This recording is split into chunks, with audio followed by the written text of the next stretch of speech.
Okay, guys, welcome to Box Football, and we're live, and we're going to give it a big transfer talk.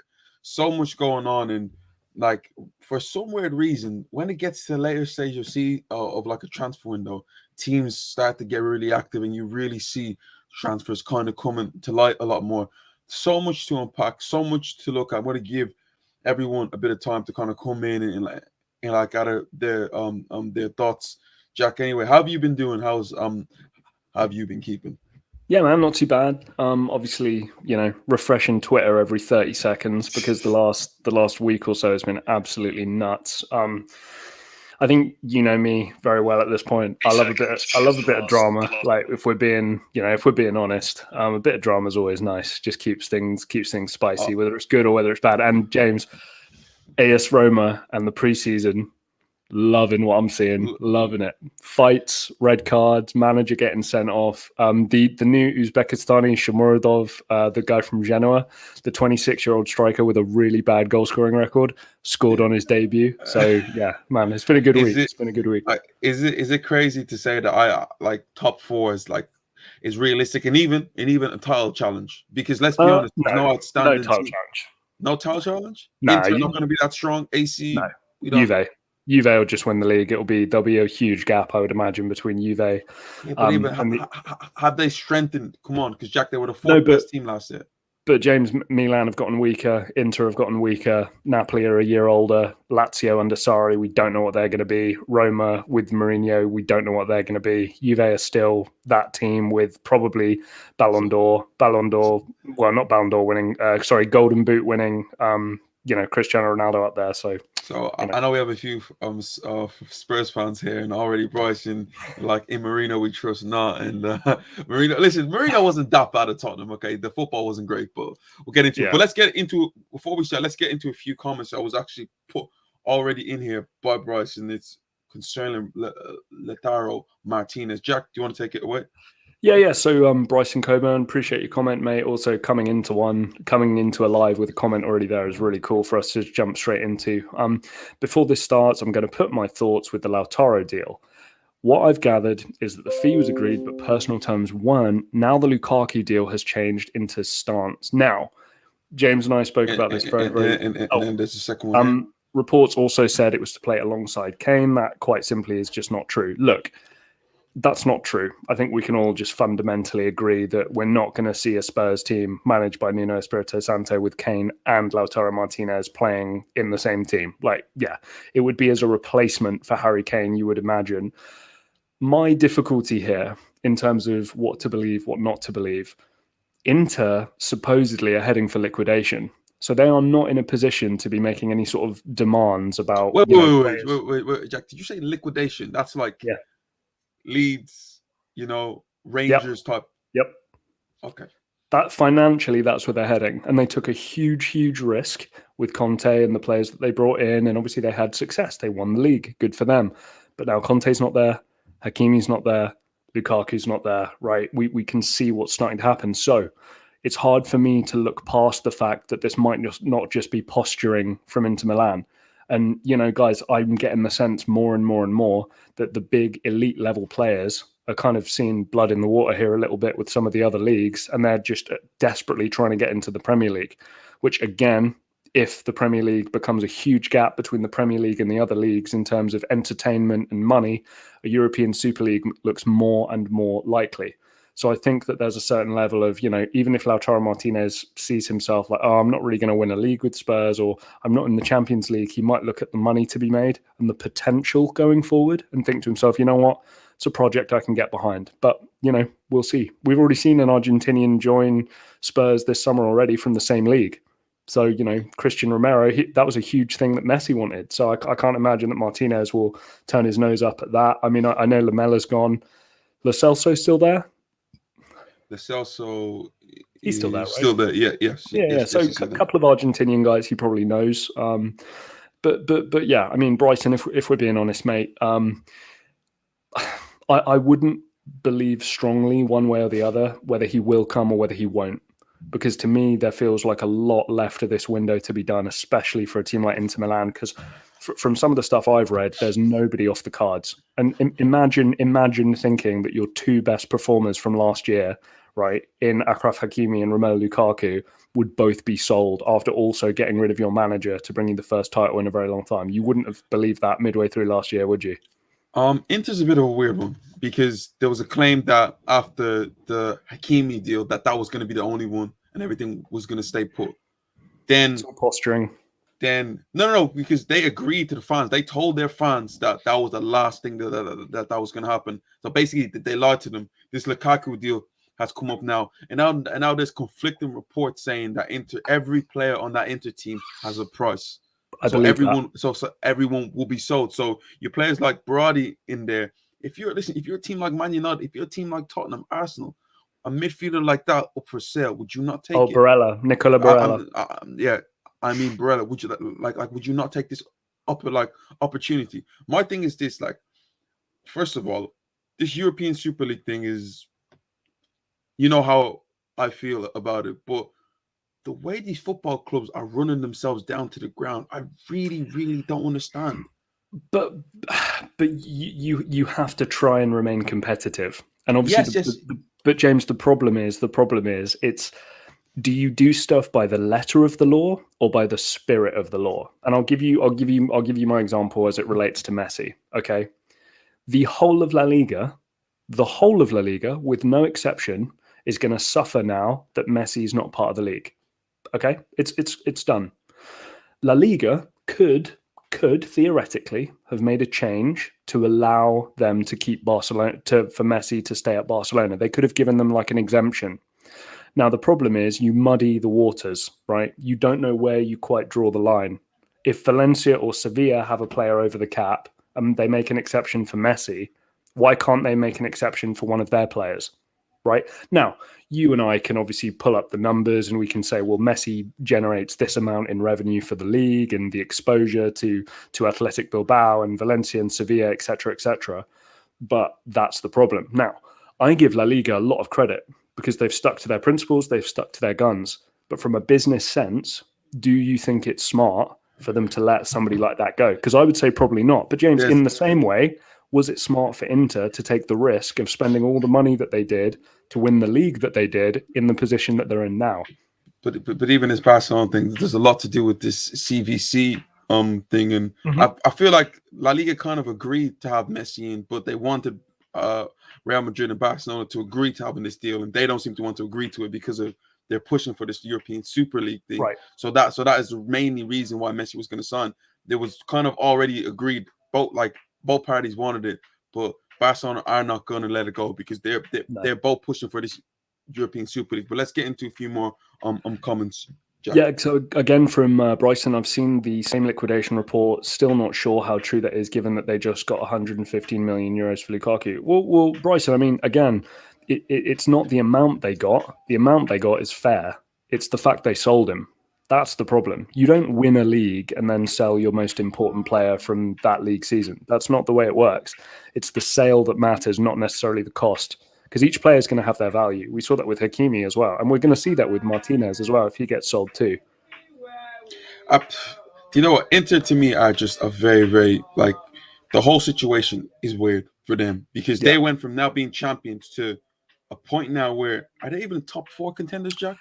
They'll be contenders for top 4. But James, you have to consider how much of a step down it is to be top 4 contenders, not even a guaranteed top 4, but top 4 contenders from potential champions again. Seriously. It doesn't make sense. Also, guys, there's a few people in the chat. If you haven't yet subscribed, please hit that subscribe button. But let's look at this from the point of view of Tottenham and this Lautaro Martínez deal. How does this work out for Tottenham if they do sign the player? Because already I was on the train today and I'd seen Lautaro Martínez agreed, and it got me a bit scared seeing these reports here, there, everywhere, and it wasn't from just weird strange people. These were people with blue ticks right. On their Twitter feed, and these were Italian journalists saying fee agreed 60 million. I'm thinking man, Tottenham are really trying to put down a statement right now. But it also had me feeling that are they trying to pander to Harry Kane to keep him? Right.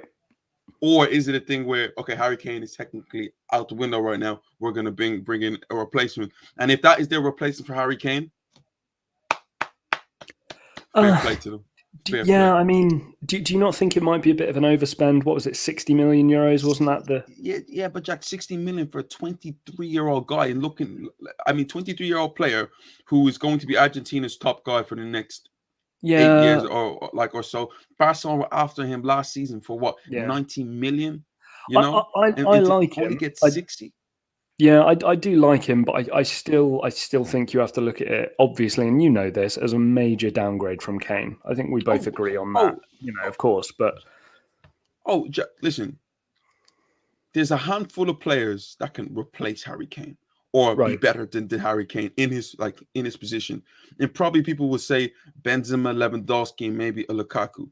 Not too many, but the Tottenham can take in that 150, 120, whatever they're going to get from him, and bring in a players like Martinez and more. Do they not improve as a team overall? Because I looked to them today against Arsenal, and Dele Alli seems to get back to a little bit of form.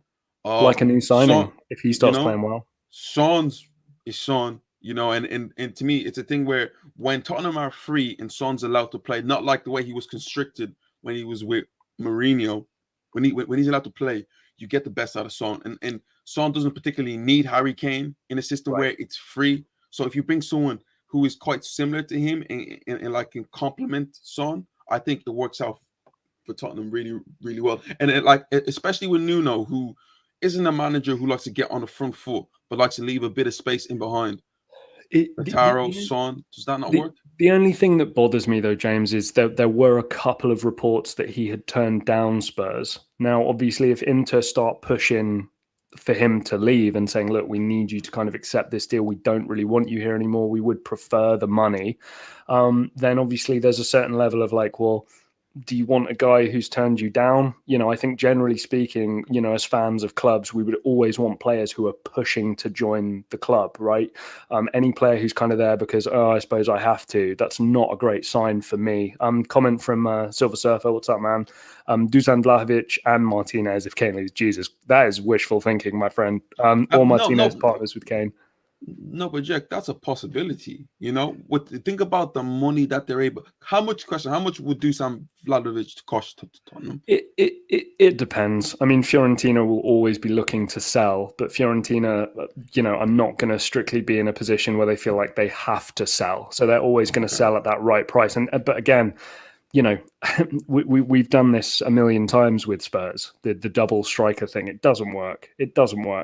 Kane operates best with that second striker role, like we saw with a Son. We've seen other strikers be brought in at Spurs multiple times, and all they do is sit on the bench. So if you're doing Martinez and Vlahovic, I don't know how you're putting both of them in the same team. Yeah, but also I look at someone like Martinez.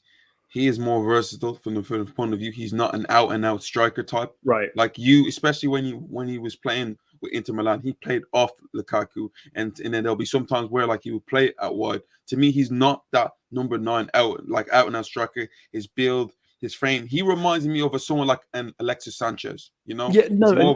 He's more of a wide man. He's more of a 9, I would say, than somebody like a Sanchez. But again, the issue there is I think you would compare to there was a spell there where obviously they had Ivan Perisic off the left, right? But again, with Spurs, the attacking options that they have there, are you really going to have Lucas Moura, Bergwijn, or somebody of that nature sat on the bench if somebody like Martinez comes in and does not play in his preferred position? Because James, remember, they really played as 2 strikers, and both of them would flow into the channels. And defensively, Lukaku would come to the right wing and allow Hakimi to then just move back a little bit. That was kind of the idea. Whereas for Spurs, it's probably not going to work that way because Doherty, we know, is not Achraf Hakimi. And as much as, Kane is brilliant, I don't know if Kane can truly dominate a channel or a flank in the way that Lukaku did last season. It's not. And, Spurs are not trying to be Inter here just because they've potentially, got an Inter player in, through the door. They're not. Nuno's not going to go, we need to facilitate for Martinez. It would not work that way. Yeah, we have a comment here from George Lintor, first of all, I don't think we've had George in chat before. So what's up, George? Thanks for coming on. On Spurs, we've got a lot of outgoings, new sponsorships, training kit, stadium rights coming in. Yeah, I mean, all of those positive streams of revenue are all going to be very welcome. And fingers crossed, George, you guys get the NFL games coming in soon, because that's obviously going to be a big source of income for you guys too. The Romero deal is structured as a loan deal, so we have more liquidity in this window also. How does that work? I didn't know that, George. First of all, if you're still with us, if you don't mind putting like a source of where you read that in chat, that would be greatly appreciated, because I did not read that initially. That's kind of fascinating, actually. Would it be an obligation to buy or an option? Because I can't imagine Inter would do option at this point. Wouldn't Atalanta was that not a straight deal? What's that? Sorry. For Romeo, was that not a straight deal? Was that not 60 million? Well, so Atalanta had an option. Atalanta had an option to buy Christian Romero from Juve, right? Okay. Yeah. I tried to reach out to Fabrizio Romano for him to answer this question, but obviously he didn't see it, because I'm sure his notifications are in the thousands every minute. But I was curious of this too, because I wondered if Atalanta exercised the option to buy. It's confirmed he's a full Atalanta player regardless of the loan. Then they sell to Spurs, or whether Atalanta turn the deal down and then it's like a three-way deal also with Juve, and then he's bought from Juve. So wait, what team is he obligated? Like, is he actually signed with? I was not aware of the fact that Atalanta had exercised their option to buy him. Everybody said it was definitely going to happen and they'd be stupid not to, and that's absolutely true. But I don't recall seeing the news that Atalanta had exercised the option to buy from Juventus. So my question was, so did Atalanta exercise the option to buy? Then once that's confirmed and that contract is done and Juve are out of the equation, do they then just buy straight from Atalanta? Or is it a three-way deal where they, organize something with Juve? But if that's the case, would it not be like he's been signed twice in one window? Yes, it would. But James, remember, player registration is what matters. And prior to the deadline of a player registration, you can take players out, put players in. It doesn't really matter. So a player can change hands as many times as you like. But obviously, once the registration window shuts, the registration window shuts. So, Jack, we have a few comments right now. Let's just literally run through a few of these comments. Bryson, Coben, we don't have too many outgoing at Spurs right now. Who's going to come in and offer for Sissoko, REA, Winks, especially at Levy prices? Well, first of all, Sissoko, not so sure. Aurier, not so sure. Winks, not so sure. And the reason I say all those things is purely because of Daniel Levy. Because we know what Daniel Levy's going to want for players like that. But the rumor I heard about Sissoko is apparently at this moment in time, is he even training with Tottenham? Dude, I have no idea. That's for the Spurs fans in chat. Guys, let me know. Is Sissoko even back in training? Because I heard a lot of speculation that he's not even at this moment in time with the squad. So I need you guys to kind of confirm that. He's definitely like not a Nuno type of player either. So it wouldn't surprise me if he was like alone, like just anything to get him out of the club, probably. Just a few more comments. Alistair Gold and Fabrizio Romano reported on the loan deal. Okay, so yeah, maybe it needs to be a confirmation with Atalanta, a loan, and then an obligation to buy. Also, spreading out the payments will just help with Spurs financial fair play. Especially if they spend a bunch of Kane money potentially going forward. Silver Surfer, the reason Romero is a loan is because he's a Juve player. You can't sell a player twice in the same window. So wait, do Juve get any bit of money from this? No. Because it's an option that is 100% expected from both sides to be finalized in January. The thing is, to me, my loan deal is due to Serie A rules. Cannot do two loans in a window. Yeah. There's no, you can't loan to two different teams. That's for sure. Obligation to buy for Romero. So, to my knowledge, I'm pretty sure it still goes through Atalanta. I still think it goes through Atalanta because James, realistically, even if it's like just a dodgy agreement with Juve, they can just go, oh yeah, we'll sell them to Spurs for this amount and give you the money, and they can just not do that. So I think legally speaking, the smart thing for Atalanta to do would be exercise that option to buy the player outright, and then in some way, shape, or form before the start of the season, whether it is a season-long loan with an obligation to buy, do something of that nature. I mean, it's first of all, very complex. Very complex. What goes on with Serie A to me is always very, very weird because every team's rivals, but they seem to help each other out so much when it like when it comes to deals. The amount of times you see players going between Inter Milan, AC Milan, it's almost like incest. It's a very incestuous, relationship. I think we see, Jose Mourinho at Roma, previously at Inter. We see, Spalletti is at Napoli now, I believe, right? Antonio Conte, he's Inter. Conte into Juve, Juve.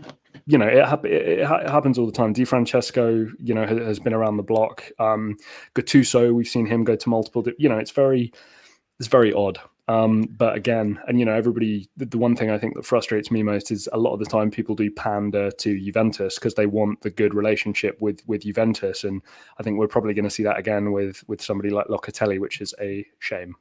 Also, guys, Tottenham fans, whoever's in there right now, if you have any rumors that you want to bring up that you want us to talk about, please comment down below and let us know. Also, please hit that subscribe button. Right. Jack, let's move over to Chelsea. And Chelsea just announced that they've signed Romelu Lukaku. So I think it was agreed for 97 million plus add-ons that will take over to 115 million. So Lukaku will be a Chelsea player. This will be his third spell as a Chelsea player now. The one thing Chelsea lacked last season was goals. Their top goal scorer was Jorginho with 7 goals, the majority of them penalties. They've now brought in a player who was named Serie A player from last season. I scored 34 goals in all competitions last season for Inter Milan. Chelsea now bringing in a top quality striker, top 5 in the world in his position. Does this make them favourites to win the league? No, it doesn't. Look, I love watching Lukaku play as much as the next guy, and I don't know if there are many players apart from maybe Cristiano Ronaldo whose hustle I respect more than Romelu Lukaku. You can see on a weekly basis the amount of repetition in terms of training a certain skill of his game that he has done and then executing it in a match situation. He's such a great professional and obviously a freak athlete as well, which we all know. Is okay. I just want to answer this comment quickly. So Arsenal played. I'm sorry, Silver. Sorry, guys. For everyone who's probably watched this today, Arsenal played Tottenham. The game finished 1-0 to Tottenham. And to be fair, from the whole run of play, Tottenham deserved to win. I felt first half we had the ball, we controlled play, but we are a team that, yes, we have a lot of ball, but we don't progressive and we don't create enough chances. We had 1 or 2 half chances here or there, but Tottenham were the one creating the best chances with Dele Alli, with Son. Should have taken that. Should have been ahead by a few at halftime. Second half, you get your goal, well deserved. The one thing I got from that game was how easy it was for Tottenham to play through Arsenal. It took 1 or 2 balls in behind, down the sides, you're in on goal. And me looking at Tottenham from their side, it looks nice because a few players who you didn't think were going to do that much now has the bit between the teeth. Someone like Dele Alli, who has, to me, so much to prove, who felt at the time like I felt he was out going to PSG or something like that. You might have gotten a player, and he's probably targeting the next World Cup for England. On the Arsenal 100%, side, James, 100%. On the Arsenal side, same old, same old. I don't know what anyone should expect from a team who finished 8th and then bring the same players in, or maybe 1 or 2 coming in from Ben White and like the Congo, who actually look good. But what do you expect? We are just generally the same old team. It was almost like a carbon copy of the first game at the Lane last season, where Arsenal kept the ball, were comfortable, but when Tottenham sprang on us and hit us on the counter, we couldn't hang with them. That was just the biggest thing. Tottenham looked good. Arsenal, same old, same old. But Jack, Back to your Also, comment. as a transition, everybody in chat, it was James's birthday recently, and I'm sure he'd appreciate some birthday wishes. The other ones, some birthday subscriptions would be nice too. All right, guys. But yeah, no, look, James, I've told you this before. You know what I'm going to say. Antonio Conte and that Inter team was custom built for Romelu Lukaku, and the fact he had the best year of his career is absolutely of no shock to me. You said he scored 34 goals, all competitions last year. I'd expect maybe his assists to go up in this Chelsea team, playing probably as the sole number 9. I'd be shocked if somebody like Timo Werner played with him, because I think they'd have to play a different formation. But yeah, no, I still expect 25 to 30 goals, all competitions from Lukaku, and it's a huge upgrade. What's up? I believe that's probably going to be Ray. What's up, Ray? But yeah, no, it's still a huge upgrade in the position. Like, I'm not going to lie to you, James. But of course, I don't expect to see the Lukaku that we saw last season. Appreciate that. He's a beast, though. Like, let's not deny it. The guy will score goals. But the one thing I have with Chelsea was that as soon as like Lukaku, as soon as Tuchel came in, you've seen a difference. You've seen a team with so much quality there. And the one thing that they lacked was that cutting edge. I've seen this thing, someone talking about how Chelsea were one of the worst Champions League winners in the last 10 years. And like it showed like what's it called again? Expected goals. In Chelsea, in every single game against every single team that they played, against Real Madrid, Man City, Atletico Madrid, their expected goals were like 4, 5, and 6, you know? And like here, and like here is a team who may only win a game 1-0 or like 2-0. Right. Now they're gonna have a player who is guaranteed to get them goals. Listen, he is going to miss chances, but he will not be missing chances the way Timo Werner gets. This Chelsea team, Chelsea have showed me right now is that they aren't willing to wait for and Erling Haaland because they're scared of the fact that they could miss out. Because let's be honest, him being so cheap, the only thing that's going to come from this is what Real Madrid are going to get him on a free. So Chelsea aren't willing to do that. There isn't another striker out there that they could get for that price is going to take him to the next level. Lukaku makes him even better. And knowing Roman Abramovich, he wants to compete. So they win a Champions League. Just on Haaland, I think that it's also Silver Surfer. Thank you for the birthday, guys. Thank you for all the birthday wishes. Really, really appreciate that. Just on Haaland, very, very quickly, I think it's Bayern Munich or Man United next season. I think that release clause is going to be hit. There's no way they're going to let him go for free. Team like Dortmund, and to me, it's just going to be the teams that can afford him. Now, if Real Madrid can make enough sales over the next 12 months, 18 months, then maybe. But I would say chances are, it seems to me that Bayern Munich are going to have a long-term replacement for Lewandowski, or Man United might have a long-term replacement for Cavani. Jack, I actually won't even be surprised if we see this being Lewandowski's last season. Yeah, maybe. Like at Bayern Munich, and then we've seen him. Maybe he'll go to Dortmund, James. Seriously. You scratch my back, I scratch yours. I could see that. Even Barcelona, Real Madrid. It's possible. I feel like he's been waiting for a change for My one thing with Chelsea, James, also, is Bryson, thank you for the birthday wishes. I think Lukaku poses a little bit of a formation and a selection problem for them, because obviously he's in the team regardless. Mount probably has to play. Havertz probably has to play.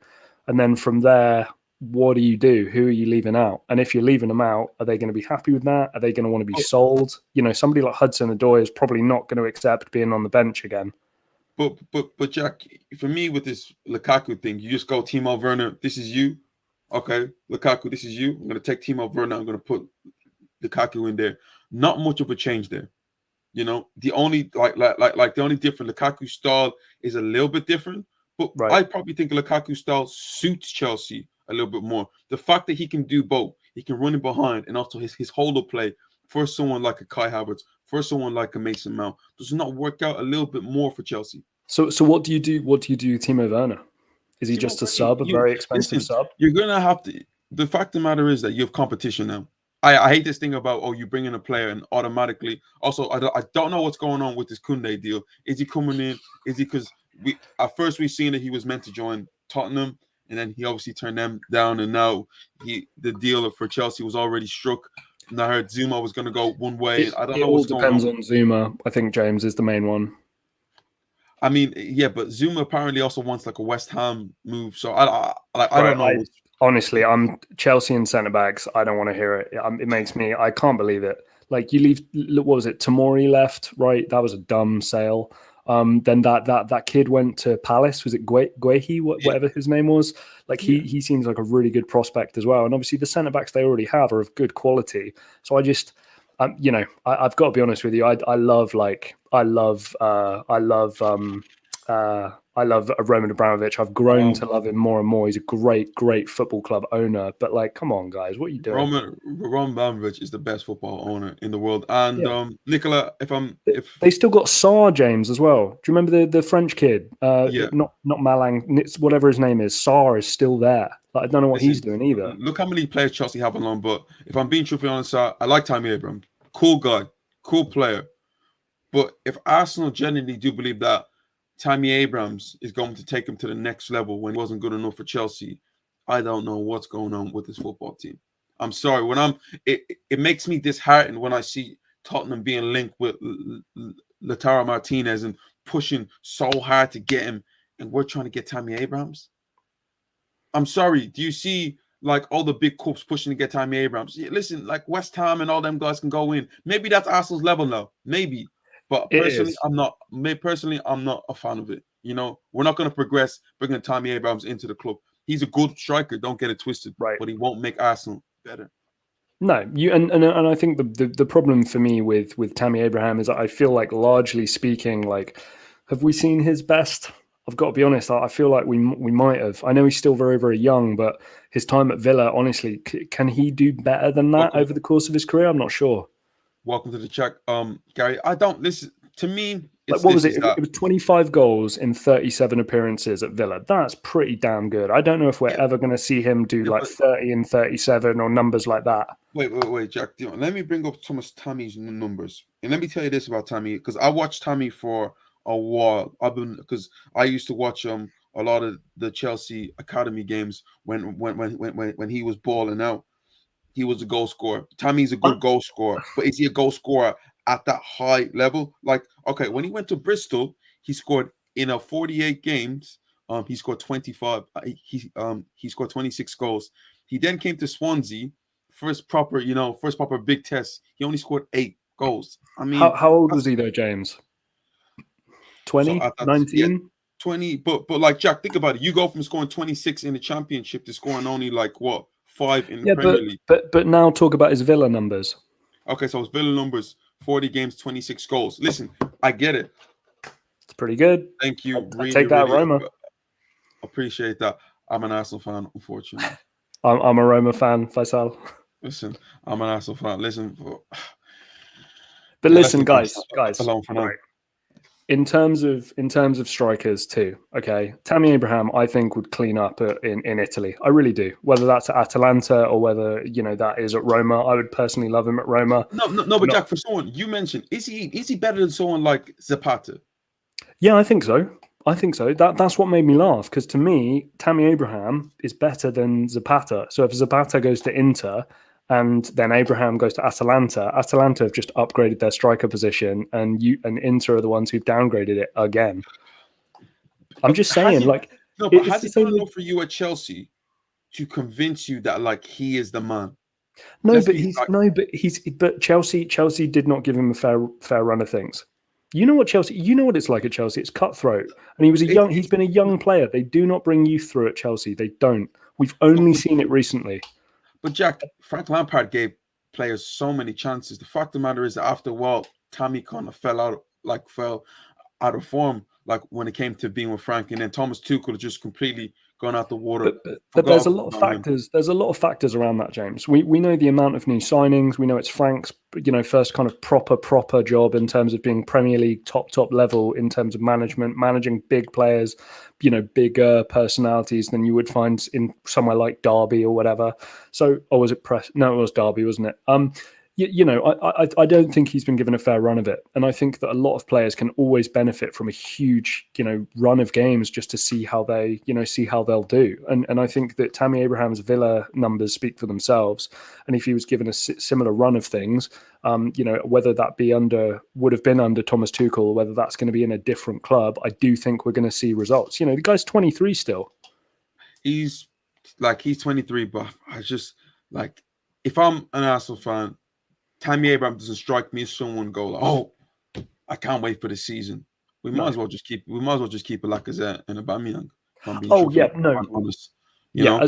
as it relates to Arsenal, it's not a huge upgrade. I'm thinking more about like at Roma, for example. It looks like Xhaka is going to go to Inter, and then Roma strikers are Borja Mayoral on loan from Real Madrid and Nikola Shomurodov, who's the Uzbekistani guy from Genoa. So for me, Tammy Abraham's looking like a Ballon d'Or winner right now. So Jack, I'm just, we have a few I'm just comments saying. here. I want like Vlahovic or Alexander Isak. That's the dream, or Icardi or Belotti. But a player like Tammy Abraham, I would take hands down. David Ebekemi, what's up, David? Fiorentina defender Nikola Milenkovic is reportedly on the verge of a transfer to West Ham for 17 million euros plus bonuses. Yeah, look, Milenkovic is very good. I'm pretty sure he's got 1 year left on his deal, so I would imagine that would be why he's so cheap. It is one of the players, I'll be honest, I was surprised did not sign for Spurs. I had a sneaking suspicion that we would see those rumours hot up, especially with Paratici there. But no, good for West Ham. West Ham are great at getting those kind of defenders. I remember when they signed not Issa Diop, Angelo Ogbonna from Juve. I thought to myself, like, that's a great deal, like good deal. And he's been a good player for them over the years. And to be fair, like looking at the chat right now, he seemed to be quite fancied by a lot of people. Yeah, Milenkovic, he's a solid player. Really solid player. And I give him a lot of credit for not accepting a new deal and getting a move to the Premier League. Good for him. You want to get into Messi, James? Yeah, we're gonna get into the Messi stuff in a minute. Nikola, if I'm being truthfully honest, like I look at Arsenal and we need, if I'm being truthfully honest, we need about 8 players, 9. But we're only going to get a certain amount. I don't understand us waiting until the end of the transfer window to sign players, and then we're going to be like, oh, these players didn't have time to adapt. Well, if you sign players earlier, they're going to have a lot more time to adapt. And number 10 is without a doubt needed. A striker is definitely needed to the point of view of, let's be honest, Lacazette isn't a prolific striker. Aubameyang, when he goes missing, he actually properly goes missing. So we need someone in that area.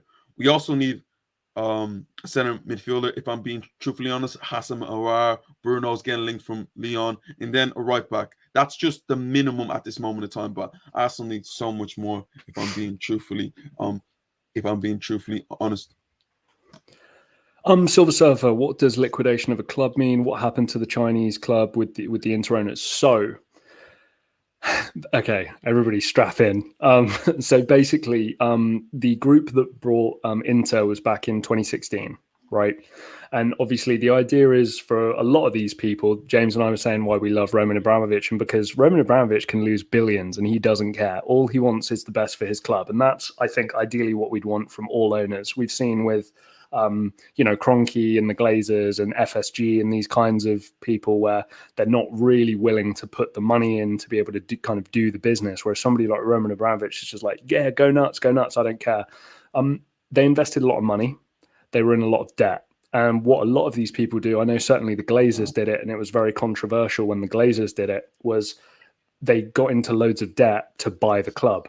So basically they used somebody else's money to buy the club because they had such good credit. Now, that doesn't personally sit well with me. And ever since the Glazers took over at Manchester United, all the money the club has made, they have then used to pay off their debt to acquire the club in the first place. I think it's a similar kind of scenario with the Chinese investment group for Inter. They obviously were in a lot of debt. They put some money into the club as well, their own money in 2016. And obviously with COVID, and the thing with Serie A as well is obviously, you're not going to get as much money as, say, the Premier League clubs in terms of broadcasting. And unfortunately, you cannot keep bailing the club out as the owners, as the investors. Like I drew the comparison, Roman Abramovich can do that. He can just keep bailing the club out. It's fine. Keep throwing money at it. This group, I think, were like, you know what? We're not going to give any more money to the club.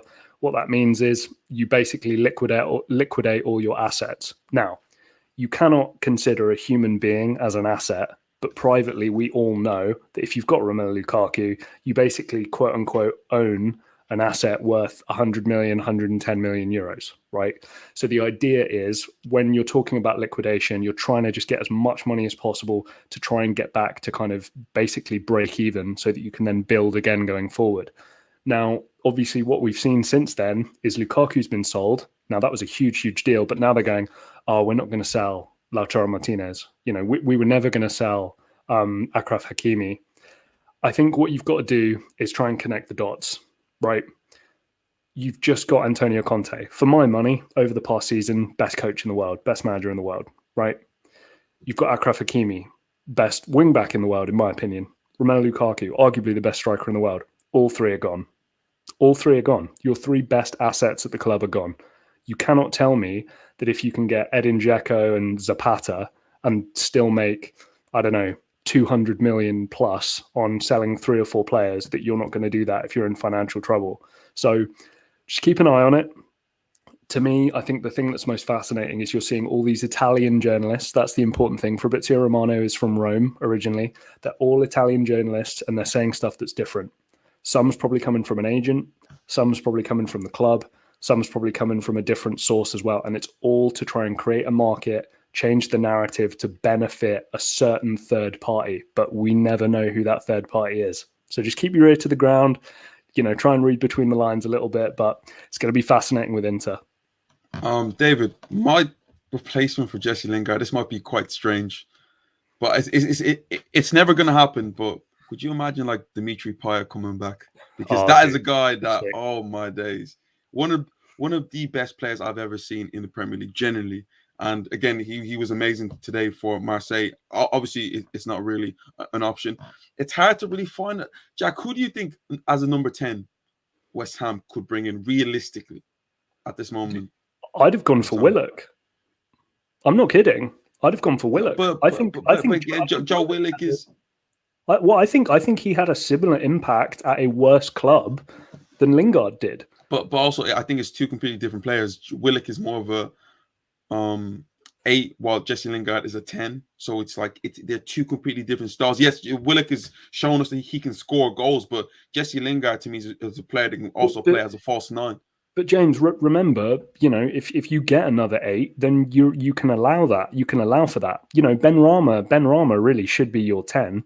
You got Jared Bowen there.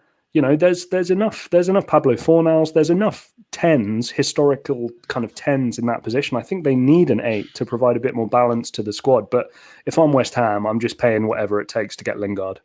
Declan Rice and Mark Noble in there, solid. Yeah, exactly. If I'm being truthfully honest here, me looking at them names that like you got there, Ramsdale, Maddison, Abrahams, does that really convince you? Like, generally, like when I see that, I'm like, yeah, no, I'm just like it doesn't. I don't seem to understand. Looking at the Xhaka deal, to me, Arsenal are just a weird club. How can it? No, Jack and Nikola, just stay with me for a minute. Yeah, I know. How can you say like, okay, this player's up for sale, we don't want him anymore, it's time to kind of cave in? He said Granit Xhaka has already came out and not particularly like said I'm going, but you know when he's completely hinted my time is up, I kind of want to move on. It was basically said, okay, this team can't really pay for you. No other team really wants to pay for you. You know what, Xhaka, we kind of like you and we're going to give you a deal. No other team would do that. No. You want to sell this player, but no team is going to give you the money you want. So we're just going to give him a brand new deal and now he's going to be captain or something like that. Yeah. Arsenal, it's just, listen, what a weird club. Genuinely, what a weird club. It's negative. It does feel to me like Xhaka has played both Roma and Arsenal. I think Roma legitimately thought that, you know, he wants to play in Italy and, you know, be part of the Mourinho project. I guarantee you him and Mourinho had numerous of chats together. And I felt that he probably felt in his heart that listen, Italy, nice place, Roma, beautiful place. Oh, dude, I feel like we've been played. I feel like we and Arsenal have been played. I bet you, because is his extension official yet? No, it's not. That's what I'm saying. So I don't know if it's already agreed that I think got like a 5-year extension. Oh, bro, that's really dumb. I don't know. I don't know, Jack. I don't know. You will not finish in the top 4 with Granit Xhaka as a starting central midfielder. Listen, There's no way. Without a doubt, we've seen Arsenal fans Yeah. have seen a lot of Granit Xhaka to the point of view of like, I'm sorry, we need to move on. Seriously. And also that's one thing that blows my mind, by the way. The amount of people who occasionally would like get in my mentions and say, "Oh, well, you need to at least give us a fair sum of money for him." And then like you go back on the history of that person's tweets and you can just see them absolutely slandering Xhaka, saying, "Oh, just sell him for free. We hate him. Get him out of our club." And it's like, well, which one is it? Listen, I wouldn't sell Xhaka for free, but I wouldn't do what Arsenal did there and like say you want a player to leave. And if Roma didn't meet the evaluation, cool. But don't give him a free. Yeah, we like which they didn't. I get that. But why would you give him a new contract? It makes no sense. Right. Well, I would have also said as well, like even like meet him halfway, do a loan with an option to buy for like the amount that they were offering in the first place, because Roma would have probably taken that. Anyway. First of all, loan deals. Listen, I'm not a big fan of loan deals. It's just a way. It's kind of really just a way to get around financial fair play. But But Jack, let's get into a few more comments. George, I heard that Arsenal's scouting / director of football department, quote unquote department, was ruined under COVID. Anyone know if that's true? Well, I guess it depends what you mean by ruined, because that's kind of a native word. I don't know exactly what's going on there. I heard some rumors about it, but I didn't look into it as much. My thing is that you could quarantine as much as you want. You can be on the COVID stuff, but you can still use your phone and make 1 or 2 phone calls and let's get some players in. Send some video analysis, loads of stuff you can do. Something like that. Just a few more comments, Jack. Nikola Stefanovic, Awar is good in 4-3-3, not in 4-2-3-1, and you can't play 4-3-3 because Xhaka is not good like a 1-6. I don't understand that. I don't understand that from the point of view of a player should not be only good in one system. If a player can only play one system, he shouldn't be a football player. Awar to me is a player, from what I see of him, he's very versatile. To the point of view, he's almost like a Santi Cazorla. And if you remember what Santi Cazorla was, he was a wide man who transitioned into, he was a wide man / attacking midfielder who transitioned to number 8. And that's what Awar does at the same time. He can play as a wide man. He can play as a attacking number 10, but his best position is suited to probably being a number 8, playing next to a number 4, where like he's sitting in there. I remember he done a fantastic job for Lyon against Man City, sitting in there, breaking play and bringing the ball forward. So he can do that. And I think, James, we've seen it with some of the greats. You just need to look at Bayern with Kimmich and Lahm, those kinds of players. Like, you should be able to just at least do a job in any position on the pitch. I don't care who you are, what position you play. You should be able to do anything. Yeah. Faisal Akwan, yeah, exactly. Bellerin and Xhaka should leave, give Arsenal space. But again, Faisal, look, I agree with you. I totally agree with you. And I guarantee you James agrees with you too. But again, you cannot be you can't be made a mug of. You cannot sell these players for free and also pay them to leave the club. You have to have some sort of respect in the market. There will have guarantee there'll have been offers for Xhaka. I guarantee there'll have been offers for Bellerin, but Arsenal won't have seen them as acceptable. So here they remain at the club, and that's just the way it goes. Who has a better midfield? So we have butchered Spurs fans here. Who has a better midfield, Arsenal or Tottenham? So I don't know. So let's say Tottenham have Højbjerg. I don't know who plays really next to Højbjerg. Ndombele. And no, but Ndombele is in and out. I don't know if he's a favorite with it. Because he starts and then he doesn't start. And then who do they have in the 10? Let's just say Ali in the 10. Yeah. Or maybe Harry Winks compared to Arsenal, who's Smith Rowe, Xhaka, Thomas Partey. What midfield guys are you taking? Not the strongest of midfield. If I'm being truthfully honest. I would take Spurs there, personally. But, I'm not super high on Smith Rowe. I think Xhaka for Arsenal is a car crash. And obviously Partey's been unlucky. Okay. Jack, let's get into it. Let's get into the main stuff right David here. Ebekemi, for the main event, everybody. Lionel Messi. Oh, my God. I'm not going to lie to you. I was crying this morning. Seriously. It was embarrassing. The place I was working today, there aren't many sports fans where I work.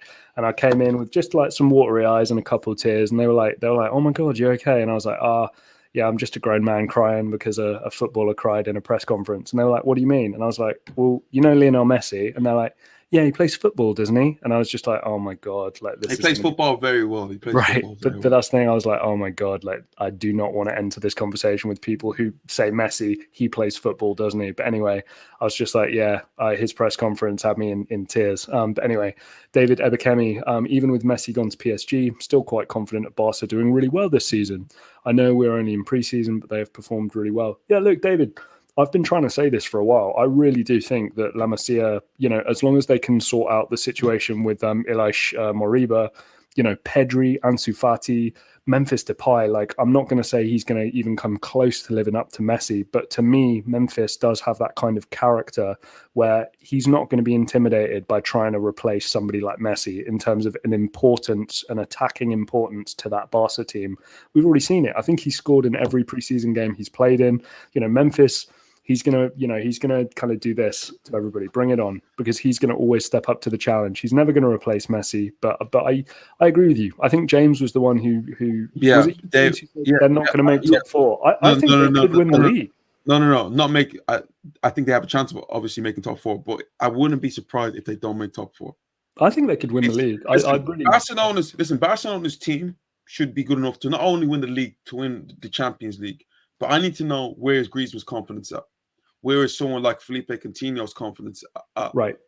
Is Pedri going to be able to play even more games? Because he played like 73 games last season. He's training to be a marathon runner, mate. How long is he gonna last for? Because the rest is just like hasn't been good enough. Can Memphis do at a high level for Barcelona? And what's going to happen with Sergio Aguero? With Barcelona, there's a lot to be answered for. And the squad is a great squad already and should be competing to win a Champions League. But the way that they depended on Messi made me feel... No, Jack, think about Champions League, Barca. Griezmann, yeah?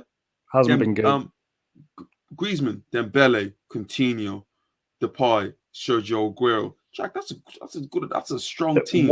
One name there is good at the moment. The rest are very no, but that's what I'm saying. The names are good enough. Oh, right, yeah, a lot of name value. Yeah. Mm-hmm. Some top quality. Like look at the midfield: Pedri, Sergio Busquets, Frankie De Jong. That is strong. This is a good Barcelona team, right? But what I've seen from them in the past year or so doesn't give me the confidence. No, that's what I'm trying to come across. For me, it's an English team it's an English team or PSG, in my opinion, for the Champions League. I mean, you can never rule out Bayern, but especially with Nagelsmann. But I just feel like defensively they're not going to be at it. So to me, it's PSG or an English team for the Champions League. Messi is the only player I know who really has grown men crying. Dude, seriously, when I'm seeing fans at the stadium like crying, like you're a grown man with kids and you're going to a stadium to cry about a footballer who's leaving the football club. I cried when Henry left in 2007, and I was like, what, 9, 8? I haven't been crying since. But again, I'm guessing that's just a draw of Lionel Messi. Oh, careful. Special. So let's just get through a few more comments here, Jack. So Nikola Stefanovic, if Poch bottles the league and the Champions League with this squad, he's done. He needs to go to Argentina to be a manager. Look, I don't think PSG could give two bleeps about winning the league. I really don't. Like, don't get me wrong. I think they try every year and whatever. But we know who the golden goose is here. That's the Champions League. That's what they're going for every single year. So, look, we can criticize for not winning the French league, and I agree. With that squad, they should be winning it with their eyes closed. But we know the one that they really, really want is that Champions League. That's what he's going to be judged on. We're going to get into some... Let me just answer this one now. Look, let me tell you this right now. I went to Wingstop yesterday, and I bottled it. I bottled it because I got like something a bit different. I got some garlic wings, and then I also just got some buffalo ones. And that's plain. I should have tried something a little bit different, lemon pepper, I tried, but I should have went for like the Brazilian one or like something like that. Food review stream now. Or even like the mango wings, but let's leave that. Just my wings were nice. Lurking. But let's really get... listen, buffalo, depending on what type of buffalo sauce it is, the maker of the sauce, it's really important. And the blue cheese dressing. Yes, Jack. Yes, Jack. I had to try some mustard dressing yesterday too. That shit Ooh. bang. That bang. But okay, let's get into this. And so it already feels that Lionel Messi is going to be Timmy's in the What's up, Timmy? Dude, we need well, to so talk to listen, Timmy. We need to listen, talk to Timmy about Timmy, Messi at some point. I'm gonna have to call you in a bit, but send Timmy the so link. We need to talk to Timmy about Messi. listen, I'm gonna have to send Timmy the link right now, but just a quick one. So Messi looks like he will be a PSG player, a 2-year deal, and it's going to take him to what he's about 26 years of age. So also, it's really weird how I did a video on Messi with Timmy, and we were talking about how the next 5 years of like Lionel Messi, we're proper reminiscing about the last 17 years, and we're looking forward to next 5, and then this happens. But whatever it is, he's going to be a PSG player. Shock. But now, what happens with this Mbappe thing? Because is Mbappe really going to stay, and PSG are going to have a front three of Mbappe, Neymar, and Messi? Like, what are you on, James? It's not going to happen. It's not going to happen. He's going to Real Madrid. It's possible. It's possible.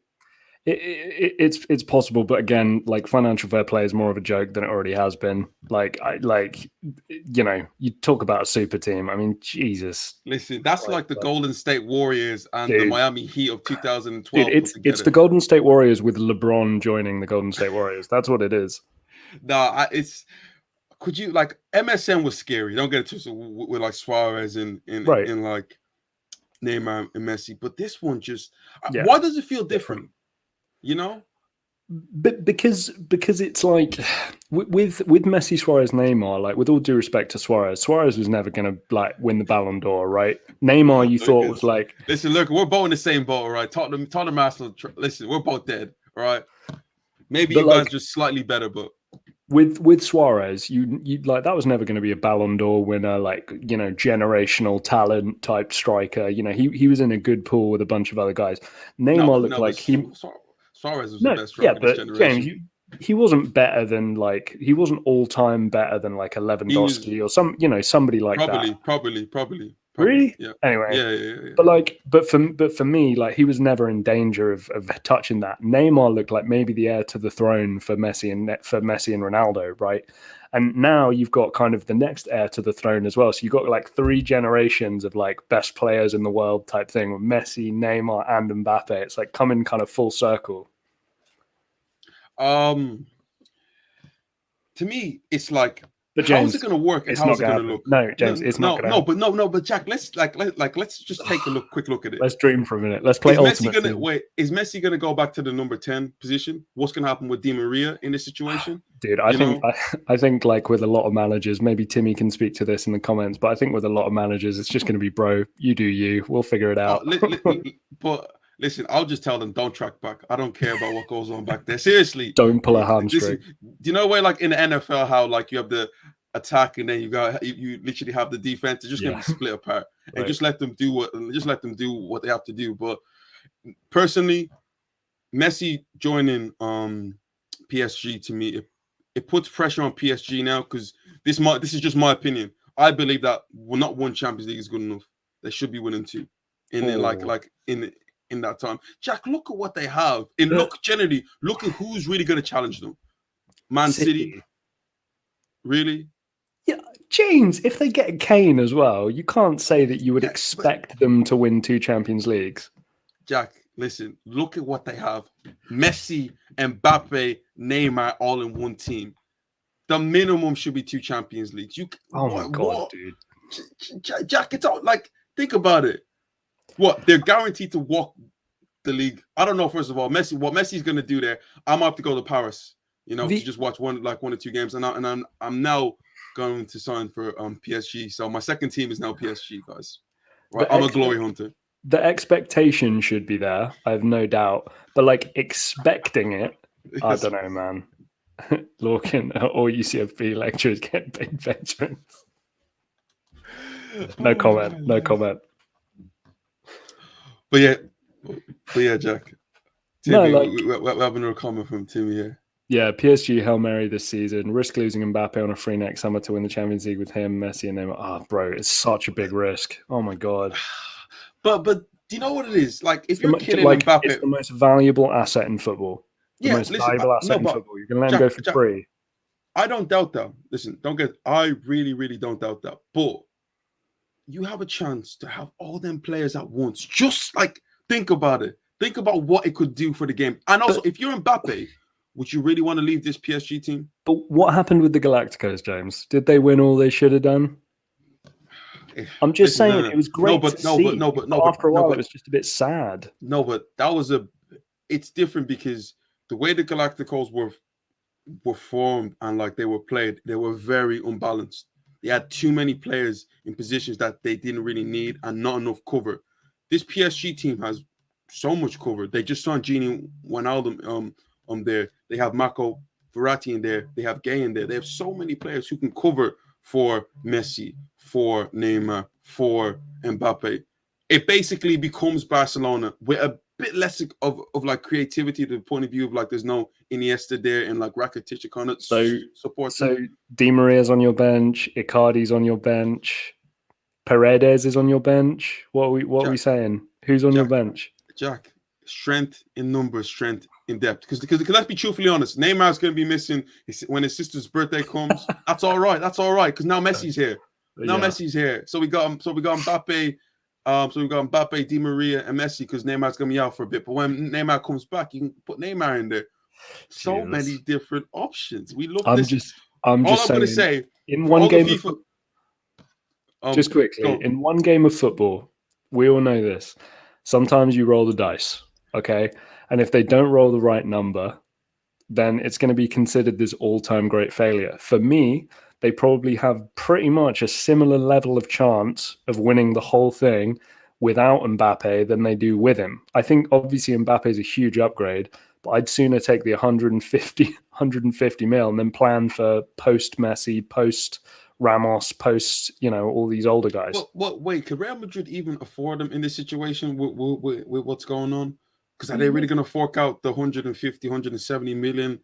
First of all, these numbers are just ridiculous. Well, the thing is, by virtue of signing all these, free agent players and the amount of money that they're probably going to be losing over the course of this year, the financial projections that they will make, there's a certain level of like, well, you kind of have to sell him now. But that's the argument, because I've seen some reports about like Real Madrid are waiting for PSG to pick up the phone and be like, hey, so what we saying, And the idea there, James, is like, you guys have just signed Messi, Donnarumma, Sergio Ramos, Gini Wijnaldum, and Achraf Hakimi. So that means you need to sell somebody. Who are you going to sell to try and even things out here? Oh, Kylian Mbappe. No. Julian Draxler.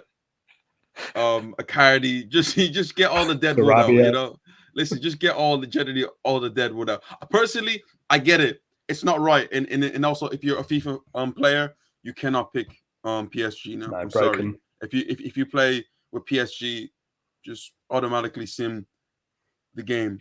But would you let's take the chance. Look, James, what I want to happen is for Mbappe to stay and go for a free. Because to me, I want to see them all play together. I want it so bad because it's disgusting. It's absolutely disgusting. I also want to see PSG lose out on a bunch of money. That would make me smile too.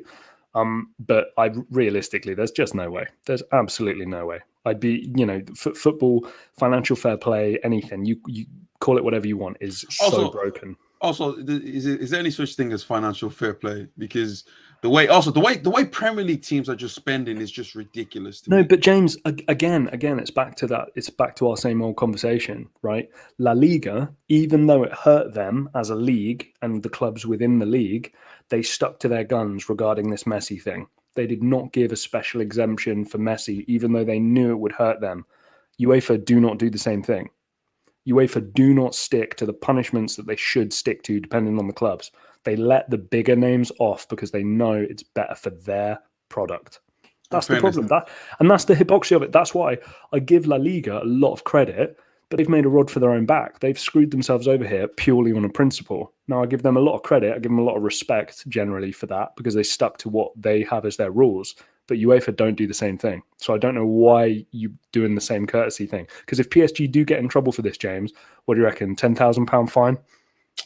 slap Not on the even wrist. 10,000. At least 11,000. And James, in terms of Come on, 11,000 is like 11,500. But like in terms of leverage too, you've got to think about it as well. With all these big clubs wanting to be a part of a European Super League, the one big scalp that you still have left in the game, kind of thing, the big name still left in the game is Paris Saint-Germain, and you don't want to screw them over, do you? You don't want to tick them off because you want to keep them sweet. So UEFA have got a lot to answer for, and you know, change is coming, ladies and gentlemen, rightly or wrongly. Listen, the time that they gave Man City like a 30 million pound and said that, oh yeah, they were found to do nothing wrong, was the day I realized. But what was it? 8-point deduction for Birmingham, right? Which took them nearly into relegation, I think. Yeah. Or out of the playoffs, something like that. Like that, they saw Birmingham made this tiny little FFP thing, and they were like, right, well, that's, you know, they're just squashing the little guy and just protecting the big guys. We've seen it so often. And teams trying to balance out their books. It's like, it's a weird one. Now, the European Super League thing just seems to always come up, and I don't think it's going to happen, but I can already see why these teams want it. But again, to me, it just screams complete greed. Yeah, just well, it is. Greed. It is. You know. But James, we live within the realms of football. We live in a capitalist system where the big get bigger and the small get smaller, and there is no rules or anything to make things actually fair and equal. And anything that is put in to try and make things fair and equal isn't actually fair and equal, and then is not executed in a fair and equal way. So again, you talk about greed thing. Capitalism is greed. We're living in a Western society where if you work hard, you can get whatever you want, and if you know, that's where we're at. This isn't communist Russia, you know, like in the NFL or the NBA. You know, this is, you know, things aren't fair, and that's football. Guys, I gotta go to bed because I got coaching in the morning, so gotta take care of a few things. I appreciate everyone who's came out here supporting, commenting, liking, sharing, whatever. Guys, thank you all for coming. We're gonna come in with like so much more. We're gonna get in a few more transfer talks where we can go very much in depth in a few days live. We're gonna come back live and talk to you about Messi probably signing for PSG and plenty more. Maybe Arsenal can bring in some players and Tottenham can bring in some players. The Eiffel Tower, I think, has been booked out on the 10th by PSG for something. So I think that's in 2 days. So I believe we're going to have a big, crazy event welcoming Messi to Paris on the 10th. And we will be there. You know, if PSG want to, you know, we'll be there in spirit. Take me and Jack to Paris, you know, to kind of host that. We'll definitely do that. But guys, I appreciate everyone from coming out. This is Box to Box Football. Thank you for watching, and we will see you guys next time.